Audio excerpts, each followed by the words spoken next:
നമസ്കാരം, കലാകൗമുദി ഓൺലൈനിലേക്ക് സ്വാഗതം. ലിയോ 14 മാർപ്പാപ്പ ഇന്ത്യയിലേക്ക് എത്തുമെന്നുള്ള സൂചനകൾ കഴിഞ്ഞ മാസങ്ങളിലൊക്കെ ഉണ്ടായിരുന്നു.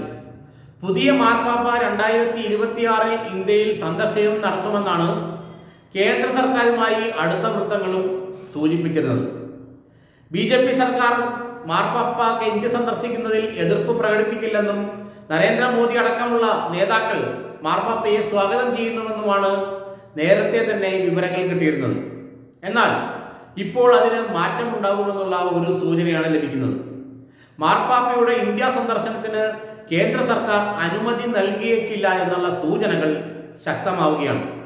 അതിൽ പ്രധാനപ്പെട്ടത് കന്യാസ്ത്രീകളുമായി ബന്ധപ്പെട്ട അറസ്റ്റും അവരെ ജയിലിലാക്കിയതുമൊക്കെയാണ്. ഉത്തരേന്ത്യയിലെ ആദിവാസി മേഖലകളിൽ വ്യാപകമായ തോതിൽ ക്രൈസ്തവ മിഷണറിമാരും കന്യാസ്ത്രീകളും മതപരിവർത്തനം നടത്തുന്നുവെന്ന് വിശ്വ ഹിന്ദു പരിഷത്ത് അടക്കമുള്ള ഹൈന്ദവ സംഘടനകൾ നിരന്തരം ആരോപിക്കുകയാണ്. ഇതിനെതിരെ അവർ കേന്ദ്ര ആഭ്യന്തര മന്ത്രാലയത്തിന് പരാതിയും നൽകിയിട്ടുണ്ട്. കേന്ദ്രം ഭരിക്കുന്ന BJP സർക്കാർ എന്ന് പറയുന്നത് യഥാർത്ഥത്തിൽ RSSന്റെ സർക്കാരാണ്. ക്രൈസ്തവ മിഷണറിമാർ മതപരിവർത്തനം നടത്തുന്നുവെന്ന് ആരോപിക്കുന്നതും RSS ആണ്. അതുകൊണ്ട് RSS ഒരു കാര്യത്തിൽ തീരുമാനമെടുത്തു കഴിഞ്ഞാൽ അത് അനുസരിക്കാതിരിക്കുക എന്നത് കേന്ദ്ര സർക്കാരിനെ സംബന്ധിച്ചിടത്തോളം ചിന്തിക്കാൻ പറ്റാത്ത കാര്യമാണ്. മാർപ്പാപ്പയുടെ വരവിനെ RSS ആദ്യം അംഗീകരിച്ചിരുന്നു. അതിന് അനുമതി നൽകുന്നതിൽ തെറ്റില്ല എന്ന് RSS നേതൃത്വം പ്രധാനമന്ത്രിയെയും മറ്റ് കേന്ദ്രമന്ത്രിസഭയിലെ പ്രമുഖ അംഗങ്ങളെയും അറിയിച്ചിരുന്നു. എന്നാൽ ഛത്തീസ്ഗഡ് സംഭവം ഇതെല്ലാം തകിടം പറിച്ചിരിക്കുകയാണെന്നാണ് ഇപ്പോൾ അറിയാൻ കഴിയുന്നത്.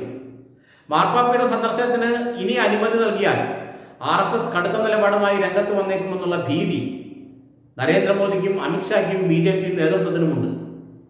അതുകൊണ്ട് തന്നെ മാർപ്പാപ്പയുടെ സന്ദർശനത്തിന് തൽക്കാലം അനുമതി നൽകേണ്ട എന്നുള്ള നിലപാടിലേക്ക് കേന്ദ്ര സർക്കാർ എത്തിച്ചേർന്നുവെന്നാണ് നമ്മൾക്ക് മനസ്സിലാക്കാൻ കഴിയുന്നത്.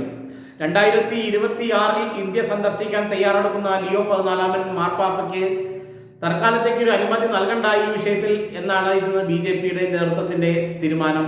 അതുതന്നെയാണ് കേന്ദ്ര സർക്കാരിന്റെയും തീരുമാനമെന്നാണ് മനസ്സിലാക്കാൻ കഴിയുന്നത്. വത്തിക്കാൻ എംബസിയുമായി ബന്ധപ്പെട്ട വിവരങ്ങൾ നമുക്ക് ലഭ്യമായിരിക്കുന്നതും ഒരുപക്ഷെ മാർപ്പാപ്പയുടെ സന്ദർശനം നീണ്ടുപോയേക്കാം എന്നുള്ളത് തന്നെയാണ്. നീണ്ടുപോയേക്കാം എന്നുള്ള കാരണങ്ങളൊന്നും അവർ പറയുന്നില്ലെങ്കിലും ഏഷ്യ സന്ദർശനത്തിന്റെ ഭാഗമായി മാത്രമേ മാർപ്പാപ്പയ്ക്ക് ഇന്ത്യയിൽ എത്താൻ കഴിയുള്ളൂ. മറ്റ് ഏഷ്യൻ രാജ്യങ്ങളിൽ കൂടി സന്ദർശനം ഉണ്ടെങ്കിൽ മാത്രമേ അതിനോടനുബന്ധിച്ച് മാർപ്പാപ്പ ഇന്ത്യയിൽ എത്തുകയുള്ളൂ. ഇന്ത്യ, ശ്രീലങ്ക തുടങ്ങിയ സ്ഥലങ്ങളിൽ അല്ലെങ്കിൽ രാജ്യങ്ങളിൽ സന്ദർശനം നടത്തുന്നതിന്റെ ഭാഗമായി മാത്രമേ ഇന്ത്യയിൽ എത്തുള്ളൂ. ഇന്ത്യയിലേക്ക് മാത്രമായി സെപ്പറേറ്റ് ആയിട്ട് മാർപ്പാപ്പ വരാൻ സാധ്യതയില്ല എന്നുള്ളതാണ് നമ്മൾ അവിടെ ബന്ധപ്പെടുമ്പോൾ അറിയാൻ കഴിയുന്നത്. ഏതായാലും മാർപ്പാപ്പയുടെ സന്ദർശനം നീളും എന്നുള്ള കാര്യത്തിൽ ഇപ്പോൾ സംശയങ്ങൾ ഏറി വരികയാണ്. കാരണം മറ്റൊന്നുമല്ല, ഛത്തീസ്ഗഡിലും അതുപോലെ തന്നെ മറ്റ് ഉത്തരേന്ത്യൻ സംസ്ഥാനങ്ങളിലും വ്യാപകമായ തോതിൽ മതപരിവർത്തനം നടത്തുന്നു ക്രൈസ്തവ മിഷണർമാർ എന്നുള്ള ആരോപണം RSS കൂടുതൽ ശക്തിപ്പെടുത്തുകയാണ്.